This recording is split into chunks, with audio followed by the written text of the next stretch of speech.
Following the death of Charlie Kirk, 2 school employees in our area are now being reviewed after making social media posts about the assassination of Kirk.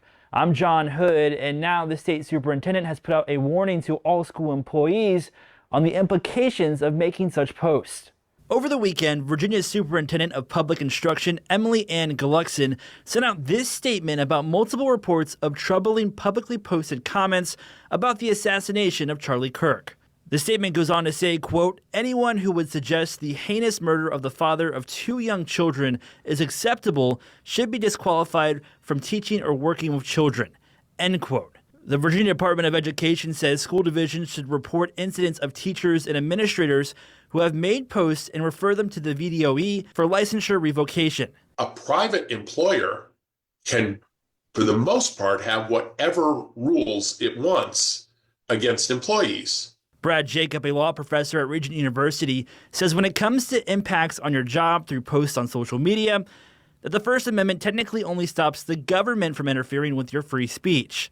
When it comes to a local government job or public service, like a school teacher, it can be tricky. The government employer can typically restrict speech that is job-centric speech.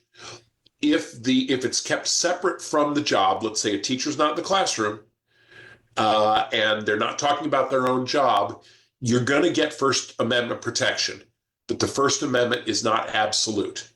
There are extreme cases where the government can still win when you bring a First Amendment challenge. My thoughts really are that we agree that educators really should model professionalism, but we cannot support a blanket condemnation that fails to distinguish between private, personal expression and professional conduct. Carol Bauer with the Virginia Education Association says when it comes to the licensure revocation, it sets a dangerous precedent. That is, of course, what's concerning, the superintendent's threat of immediate licensure revocation without a proper investigation of maybe where the comments took place, or without background, without context, certainly does not allow for proper due process.